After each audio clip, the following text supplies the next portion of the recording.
American foreign policy, not just in relation to Israel, but in relation to the world as a whole.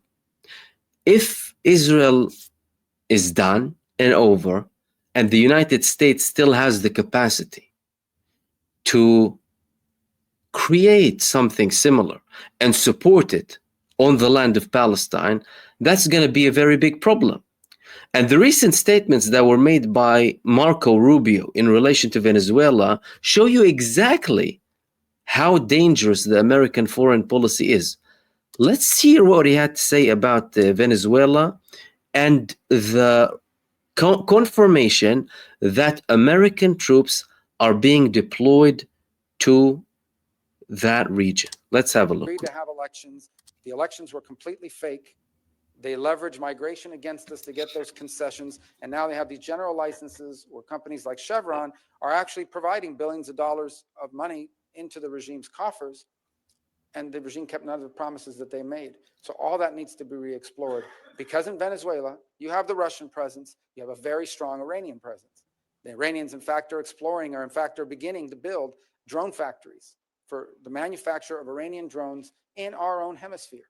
Not to mention the long practice of the Venezuelan regime of providing real but illegitimate passports to operatives for Hezbollah in our own hemisphere.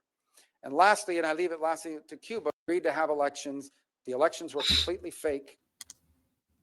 So the man clearly warmongering against Venezuela, and they're taking actions. Like, for example, this was just reported several days back, US sends troops to Southern Caribbean, a new threat to Venezuela. The action was announced by Secretary of State Marco Rubio, who called the Venezuelan government a criminal organization.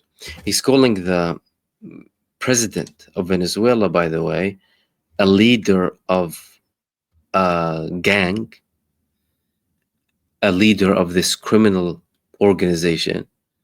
Maduro is the leader of the Cartel de los Soles, Cartel of the Suns, an alleged criminal organization. And they're of course calling it a terrorist group. Therefore, the Venezuelan president is the head of a terrorist organization, according to Marco Rubio. They're also saying that, you know, these people want to control the cartels. That's why they're sending troops over there to control the cartels that bring poison to the United States. He stated that drug trafficking is a threat to the United States security. And again, he called Maduro the head of a criminal organization. But a criminal organization that's prescribed as a terrorist organization means the head of a terrorist organization, which means, well, basically, we can go and kill him. That's what he's saying. Warmongering.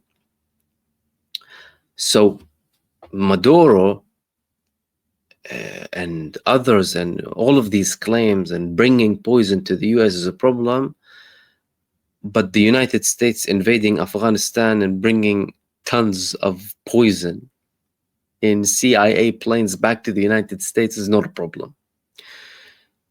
The United States running cartels is not a problem. The United States bringing cartels to power is not a problem. The United States bringing criminal organizations to power and having coups in Latin America is not a problem. Marco Rubio himself being an Israeli puppet inside of the United States is not a problem. None of that is a problem. You see, that in itself is the problem. Because let's say they finished with Israel and it's done and everything is fine, they still have the same policy. And the same people who serve either in the authorities or its agencies or the United States Army, that's a wake-up call for all of that. Because if you're gonna send people now to go to the Caribbean or to Latin America, to Venezuela, anywhere, to have a coup, basically, because they already recognized an alt president not long ago, disregarding any elections, of course, because they don't like them. I mean, in Palestine, Hamas won the elections. Previous American president, Jimmy Carter, monitored them, said they were the most democratic elections in the history. of the Arab world. What did the United States do?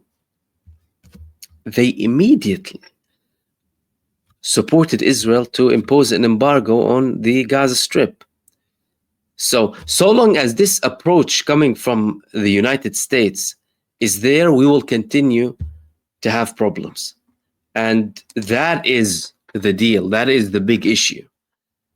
Not certain statements here and there, and that the war is going to end in 1 day or 2 to 3 weeks, like Donald Trump has been saying for so long. To the people who voted for him, everything was supposed to be over and done with by February max. You know what I mean? He was saying, oh, I'm going to finish everything in a day.